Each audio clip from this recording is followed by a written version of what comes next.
Question for you. Can you edit a subwoofer enclosure after you've already built it? The answer is yes, you can. Now, I built a subwoofer with a really long port, and I got curious to see what would happen if I shortened it. Too curious. So curious that we're going to put these things to work.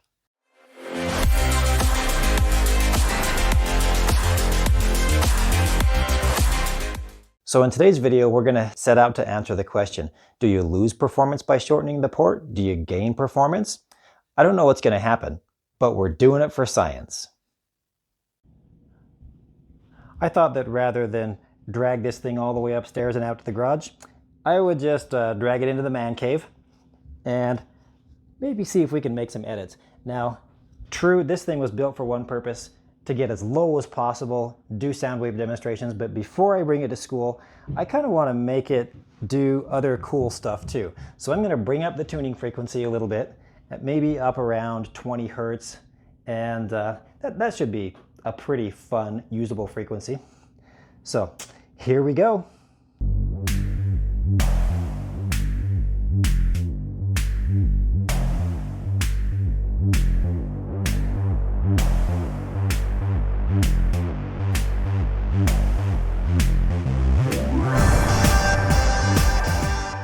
You know, it's a good thing I'm not super sentimental because that was some good looking woodwork that I just destroyed right there. Let's pull this thing out. All right, got everything pulled out. Let's see. Nope, not gonna. Ooh, that's lucky. That's lucky. I think we can get it out through here. It's gonna be tight. I think we can get it through this way though. Okay, she's out. There's one for the scrap pile.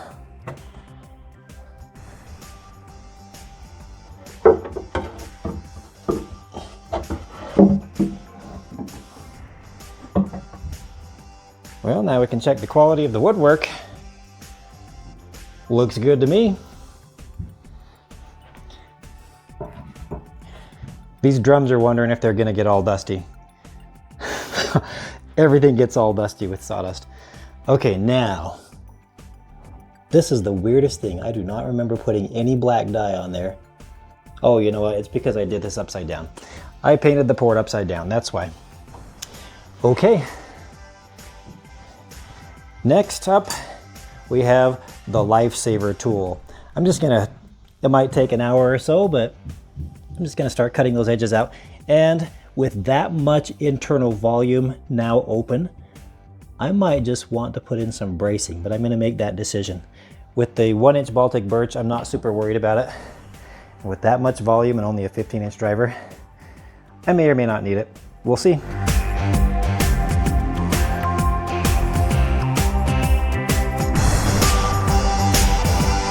All right, here we are. Is it pretty? No. Is it fun? Okay, maybe I'm having a little bit of fun here.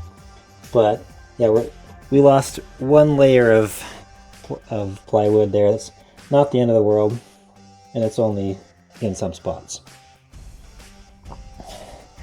But we've almost got it out. Again, not pretty. I'm gonna see what I can do to clean that up a little bit. And I don't know, I'm kind of thinking maybe I'll try it without the ramp, just to see.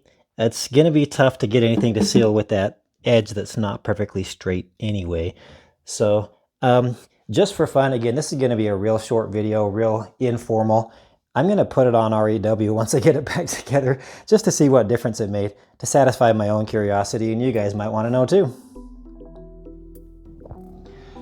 Okay, we have everything out. So as you can see, didn't come out unscathed, but we're actually looking pretty good in here. We've opened up a lot of, it's an extra cubic foot. I did the calculations, we have opened up a full cubic foot. So this is now a 7 cubic foot enclosure. I am thinking, I'm looking at all this volume in here, we're gonna need some bracing. So I am gonna do some bracing. It's not gonna need a ton, but I'm gonna tie the sides together and get it tied to the front and the back. So there you go. And we'll get some glue on and I'll show you that process. Okay, I'm going to be playing with some blocks for a little while. Got these things cut, and I apologize for the lighting. It can't be good. Put this over here. Make sure I've got my marks.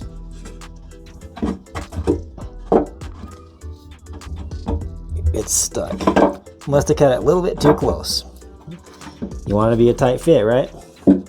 Okay, so that's going to be right there.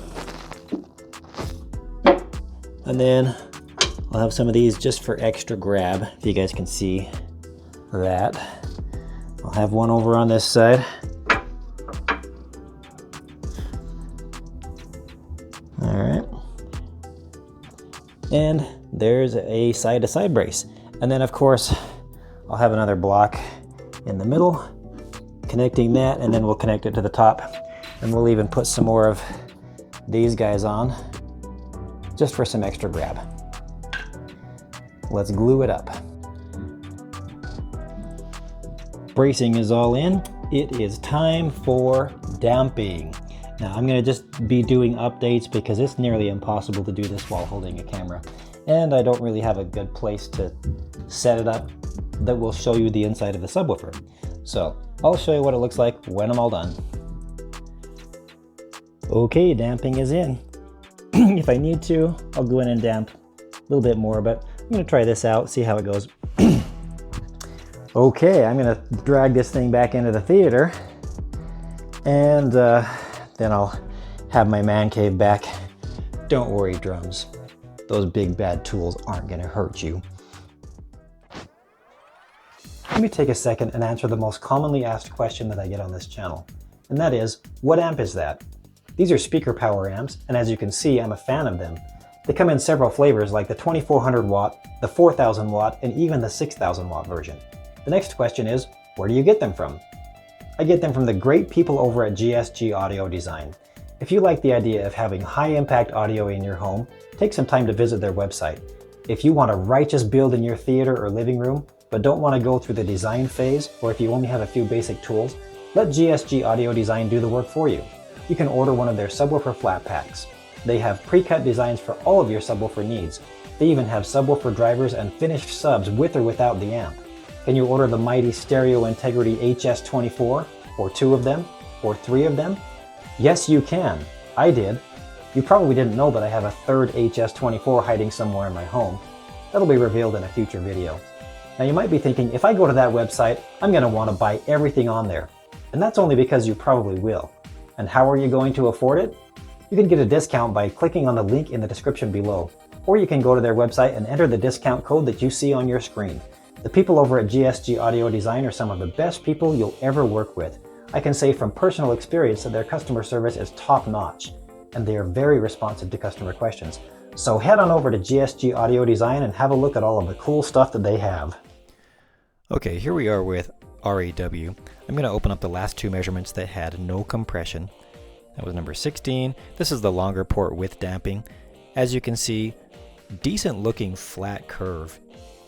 And then if I open up the curve with the shorter port, this is shortening the port to roughly 39 inches. You can see that we've gained some performance right in this area. So right about mid-19s up to about 23, 24 hertz.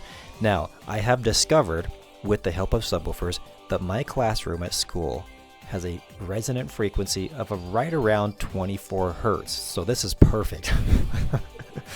Now, also, here's the difference.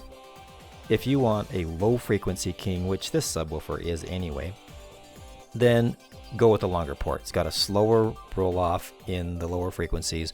You can see that at, looks like 12 hertz, 13 hertz, right around there, you go from 94 decibels up to 103. That's huge. That is absolutely huge. Up here, now the reason why I shortened the port is because I wanted higher performance at the more usable musical frequencies, because to tell you the truth, I built this thing to be a specific size and it slides right under my desk at work, and it is wonderful for music. I've had it there for a couple of days now and it's doing great. And as you can see, up here in the 19-20 hertz range, we're gaining 3 decibels. That's like adding another subwoofer. So it's very noticeable. But again, yeah, down here, I think the biggest difference that I can see is right around 13 hertz. Yeah, we're going from 95 to 104. Wow, that's almost 10 decibels. Yeah, that's a big difference. So there you go. There's the analysis for you. I don't want to talk too long about this.